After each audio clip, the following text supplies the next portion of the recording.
Hi friends, welcome to Dhanya's family blog. അപ്പോൾ ഇന്ന് നമ്മൾ ഒരു നല്ലൊരു അടിപൊളി മുട്ടക്കറി ആയിട്ടാണ് കേട്ടോ വന്നിട്ടുള്ളത്. നല്ല സൂപ്പർ ടേസ്റ്റി ആയിട്ടുള്ള മുട്ടക്കറിയാണ്. സാധാരണ നമ്മൾ മുട്ടക്കറി തയ്യാറാക്കാറുണ്ടല്ലേ, പക്ഷെ ഞാൻ ഇതിലൊരു പ്രത്യേക ഒരു കൂട്ട് ചേർക്കുന്നുണ്ട് കേട്ടോ. ആ ഒരു കൂട്ട് ചേർത്ത് നിങ്ങൾ ഈ ഒരു മുട്ടക്കറി തയ്യാറാക്കി നോക്കൂ. ഉറപ്പായിട്ട് മുട്ടക്കറി കഴിക്കാത്തവരും കഴിച്ചു പോകും കേട്ടോ. അത്രയ്ക്കും ടേസ്റ്റി ആയിട്ടുള്ള ഒരു അടിപൊളി കറിയാണ്. മസ്റ്റായിട്ടും നിങ്ങളിതൊന്ന് ട്രൈ ചെയ്ത് നോക്കണേ. ഇത് ചോറിന് മാത്രമല്ല കേട്ടോ, ചപ്പാത്തിക്കും കൂടെ പറ്റിയ ഒരു അടിപൊളി സൈഡ് ഡിഷ് കറിയാണ്. മസ്റ്റായിട്ടും ട്രൈ ചെയ്ത് നോക്കൂ. ഫീഡ്ബാക്ക് കമൻസ് ആയിട്ട് അറിയിക്കണേ. അപ്പോൾ ഇന്ന് ഞാൻ ഈ മുട്ടക്കറി ചോറിനോടൊപ്പമാണ് കേട്ടോ കഴിക്കുന്നത്. നല്ല സൂപ്പർ ടേസ്റ്റ് ആയിരുന്നു. കുട്ടികളാണെങ്കിലും മുതിർന്നവർക്കാണെങ്കിലും ഒരുപോലെ ഇഷ്ടപ്പെടും കേട്ടോ. അത്രയ്ക്കും ടേസ്റ്റാണ്. ഞാൻ പറഞ്ഞല്ലോ, കഴിക്കാത്തവരുണ്ടെങ്കിൽ പോലും ഇതുപോലെ ഒരു മുട്ടക്കറി ഉണ്ടെങ്കിൽ ഉറപ്പായിട്ടും കഴിച്ചോളൂ. അപ്പോൾ ഞാൻ ഇതുപോലെ അങ്ങ് കഴിച്ചെടുക്കുന്നുണ്ട് കേട്ടോ. നമുക്ക് ഈ ഒരു മുട്ടക്കറി ഉണ്ടെങ്കിൽ ചോറിനോടൊപ്പം ഇത് മാത്രം മതി കേട്ടോ നമുക്ക് കഴിക്കാനായിട്ട്. അത്രയും ടേസ്റ്റാണ്. അപ്പോൾ മസ്റ്റായിട്ടും ട്രൈ ചെയ്ത് നോക്കണം. ഫീഡ്ബാക്ക് കമൻസ് ആയിട്ട് അറിയിക്കാനും മറക്കരുതേ. അപ്പോൾ നമ്മളിത് മുട്ടക്കറി ഉണ്ടെങ്കിൽ നമ്മൾ ചോറ് കഴിച്ചുകൊണ്ടേയിരിക്കും. ഓക്കെ, അപ്പോൾ നമ്മൾ തയ്യാറാക്കാനായിട്ട് തുടങ്ങാം. അപ്പോൾ ഞാൻ മുട്ടക്കറി തയ്യാറാക്കാനായിട്ട് ഒരു 5 മുട്ട എടുത്തിട്ടുണ്ട് കേട്ടോ. 5 മുട്ട എടുത്ത് നല്ലോണം ഒന്ന് വേവിച്ചതിന് ശേഷം തൊലിയെല്ലാം കളഞ്ഞ് റെഡിയാക്കി വെച്ചിട്ടുണ്ട്.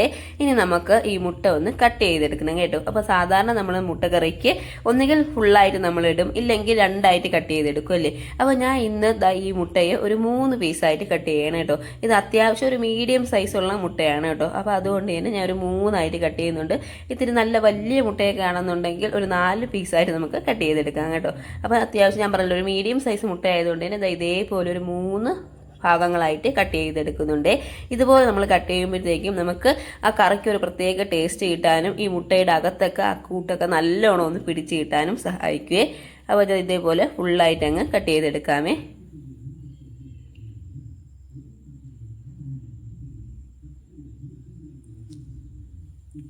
അപ്പോൾ മുട്ട കംപ്ലീറ്റും ഇതേപോലെ അങ്ങ് കട്ട് ചെയ്തെടുത്തിട്ടുണ്ട് കേട്ടോ. ഇനി നമുക്കിത് മാറ്റി വയ്ക്കാം. ഇനി നമുക്ക് ആ ഒരു സ്പെഷ്യൽ കൂട്ടങ്ങ് തയ്യാറാക്കാം. അപ്പോൾ അതിനുവേണ്ടി മിക്സിയുടെ ജാറെടുത്ത് അതിലേക്ക് ഒരു 2 മീഡിയം സൈസ് തക്കാളി കട്ട് ചെയ്ത് ഇട്ട് കൊടുക്കുന്നുണ്ട്. ഇനി ഇതിലേക്ക് ഒരു 4 വെളുത്തുള്ളി ഇട്ട് കൊടുക്കാം.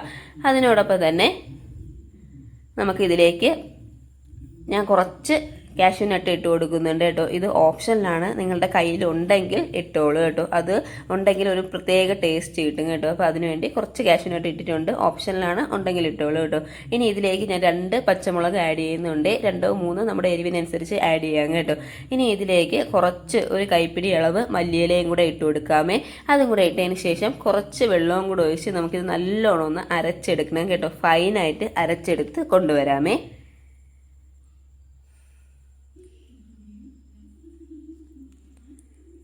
അപ്പോൾ ഞാൻ അത് നല്ല രീതിയിലൊന്ന് അരച്ചെടുത്ത് കൊണ്ടുവന്നിട്ടുണ്ട് കേട്ടോ. കണ്ടല്ലോ, ഇതേപോലെ തന്നെ നമുക്കൊന്ന് അരച്ച് കിട്ടണേ.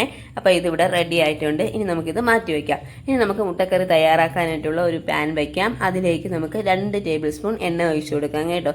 എണ്ണ ഒന്ന് ചൂടായതിന് ശേഷം നമുക്കിതിലേക്ക് മസാലകൾ ഇട്ട് കൊടുക്കാമേ. അപ്പോൾ ഒരു 2 കഷ്ണം പട്ട ഇട്ട് കൊടുക്കുന്നുണ്ട്. പിന്നെ ഗ്രാമ്പു, ഒരു 2 ഏലയ്ക്ക, പിന്നെ 1 ടീസ്പൂണ് പെരിഞ്ചീരകവും കൂടെ ഇട്ട് കൊടുക്കുന്നുണ്ട്. ഇതെല്ലാം ഒന്ന് ഇട്ട് കൊടുത്ത് അതെല്ലാം ഒന്ന് മൂത്ത് വരട്ടെ.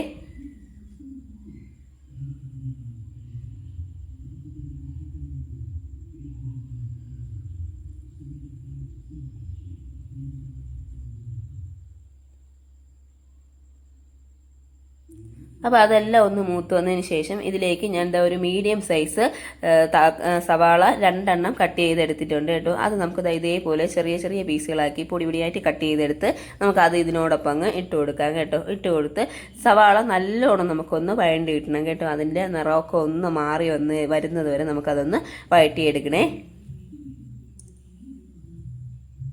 അപ്പോൾ സവാള പകുതി ഒന്ന് വഴണ്ട് വരുമ്പോഴത്തേക്ക് നമുക്കിതിലേക്ക് 1 ടീസ്പൂൺ ഇഞ്ചി വെളുത്തുള്ളി പേസ്റ്റ് ഉണ്ടെങ്കിൽ അത് നമുക്ക് ഇട്ട് കൊടുക്കാം. ഇല്ലെന്നുണ്ടെങ്കിൽ ഒരു ചെറിയ കഷ്ണം ഇഞ്ചിയും ഒരു 3 വെളുത്തുള്ളിയും കൂടെ ചേർത്ത് നല്ലോണം ഒന്ന് ചതച്ചെടുത്ത് ഇട്ടാലും മതിയാവും കേട്ടോ. അപ്പോൾ ഞാൻ ഇവിടെ ചതച്ചാണ് ഇട്ടിട്ടുള്ളത്. അതെല്ലാം കൂടെ ഇട്ട് നല്ല രീതിയിലൊന്ന് വഴറ്റിയെടുക്കണം കേട്ടോ. അപ്പോൾ കണ്ടല്ലോ, സവാളയുടെ നിറമൊക്കെ ഒന്ന് മാറി നല്ലോണം അതൊന്ന് വഴണ്ട് വന്നിട്ടുണ്ട്. ഈ സമയം നമുക്കിതിലേക്ക് നമ്മൾ അരച്ച് വെച്ചിട്ടുള്ള അരപ്പ് ചേർത്ത് കൊടുക്കാം കേട്ടോ. അപ്പോൾ ഞാൻ ഇതിലേക്ക് എക്സ്ട്രാ വെള്ളമൊന്നും ചേർക്കുന്നില്ല. ആ അരപ്പ് ഫുള്ളായിട്ട് അങ്ങ് ഇതിലോട്ട് ഒഴിച്ചു കൊടുക്കുകയാണ്. ഒഴിച്ചു കൊടുത്തതിന് ശേഷം നമുക്കൊരു 2 മിനിറ്റ് നല്ലോണം ഒന്ന് ഇളക്കി കൊടുക്കാം കേട്ടോ. തക്കാളിയും പച്ചമുളകും ഒക്കെ നമ്മൾ പച്ചയ്ക്കാണല്ലോ അരച്ചെടുത്തുള്ളത്. അപ്പോൾ അതിൻ്റെയൊക്കെ ആ ഒരു പച്ച ചുവയൊക്കെ ഒന്ന് മാറുന്നത് വരെ നമുക്കൊന്ന് വഴറ്റി കൊടുക്കാമേ. അപ്പോൾ ഒരു 2 മിനിറ്റ് വഴറ്റിയതിന് ശേഷം ഇനി നമുക്കിതിലേക്ക് പൊടികൾ ആഡ് ചെയ്ത് കൊടുക്കാം കേട്ടോ. ഒരു 1.5 teaspoon Kashmiri chilli powder add ചെയ്യുന്നുണ്ട്. അതിനോടൊപ്പം തന്നെ ഒരു 1.5 ടീസ്പൂണ് മല്ലിപ്പൊടിയും കൂടി ആഡ് ചെയ്ത് കൊടുക്കാമേ. അതിനുശേഷം ഇതിലേക്ക് നമുക്കൊരു 1/4 ടീസ്പൂണ് ജീരകപ്പൊടിയും കൂടി ആഡ് ചെയ്ത് കൊടുക്കാമേ. അത് നല്ലൊരു ഫ്ലേവർ കിട്ടാനായിട്ട് സഹായിക്കുകയെ. ഇനി ഇതിലേക്ക് ഒരു 1.5 ടീസ്പൂണോളം ഗരം മസാലയും കൂടെ ആഡ് ചെയ്ത് കൊടുക്കാം കേട്ടോ. ഗരം മസാലയും കൂടെ ഒന്ന് ആഡ് ചെയ്തതിന് ശേഷം നമുക്ക് നല്ല രീതിയിലൊന്ന് മിക്സ് ചെയ്ത് കൊടുക്കാം. ഈ പൊടികളുടെയൊക്കെ ഒരു പച്ച ചുവയൊക്കെ ഒന്ന് മാറുന്നതുവരെ നമുക്കൊന്ന് മിക്സ് ചെയ്ത് കൊടുക്കാമേ. ഇനി ഈ സമയം നിങ്ങളുടെ കയ്യിലുള്ളത് കുരുമുളക് പൊടിയാണെങ്കിൽ ഈ സമയം ഇതിലേക്ക് 1 ടീസ്പൂൺ കുരുമുളക് പൊടിയും കൂടെ ഇട്ട് കൊടുക്കാം കേട്ടോ. അപ്പോൾ എൻ്റെ കയ്യിൽ കുറച്ച് കുരുമുളകാണ് ഉണ്ടായിരുന്നത്. അപ്പോൾ ഞാൻ അതൊന്ന് ചതച്ചെടുത്തിട്ടുണ്ട്. അത് ഞാൻ ഒന്ന് ചതച്ചതിന് ശേഷം ഇതിലോട്ടങ്ങ് ഇട്ട് കൊടുക്കുന്നുണ്ട്. ഇനി ഇതിലേക്ക് നമുക്ക് ഒരു 1/4 ടീസ്പൂണ് മഞ്ഞൾപ്പൊടി ഇട്ട് കൊടുക്കാം കേട്ടോ. മഞ്ഞൾപ്പൊടിയും കൂടെ ഇട്ടതിന് ശേഷം നമ്മൾ ഇതുവരെയ്ക്ക് നമ്മുടെ കറിയിൽ ഉപ്പൊന്നും ഇട്ടിട്ടില്ലായിരുന്നു. അപ്പോൾ ഇതിലേക്ക് നമുക്ക് ആവശ്യത്തിനുള്ള ഉപ്പും കൂടെ ഇട്ട് കൊടുത്ത് നല്ലോണം ഒന്ന് മിക്സ് ചെയ്ത് കൊടുക്കാം കേട്ടോ. ഈ പൊടികളുടെയൊക്കെ പച്ച ചുവയൊക്കെ ഒന്ന് മാറുന്നതുവരെ ഒന്ന് മിക്സ് ചെയ്ത് കൊടുക്കാമേ.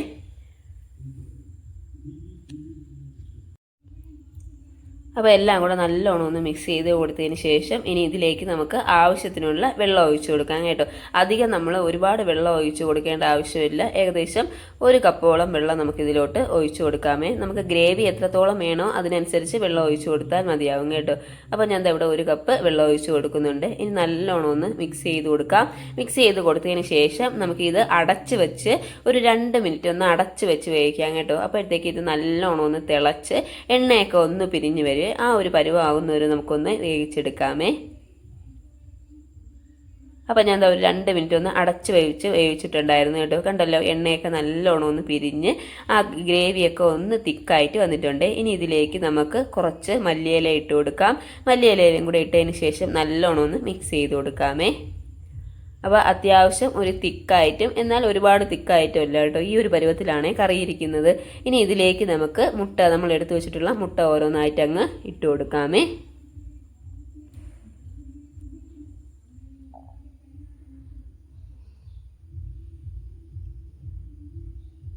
അപ്പോൾ ഞാൻ ഓരോന്നായിട്ട് എല്ലാ മുട്ടയും അതിലോട്ടങ്ങ് ഇട്ട് കൊടുക്കുന്നുണ്ട് കേട്ടോ. അപ്പോൾ മുട്ട ഇട്ട് കൊടുത്തതിന് ശേഷം നമ്മൾ പതുക്കെ ഒന്ന് ഇളക്കി കൊടുക്കണം കേട്ടോ. ആ മുട്ടയുടെ മഞ്ഞയൊന്നും പുറത്തു പോകാത്ത രീതിയിൽ പതുക്കെ ഒന്ന് ഇളക്കി കൊടുത്തതിന് ശേഷം നമുക്കിത് വീണ്ടും അടച്ച് വെച്ച് ഒരു 2 മിനിറ്റ് ഒന്ന് വേവിക്കാമേ.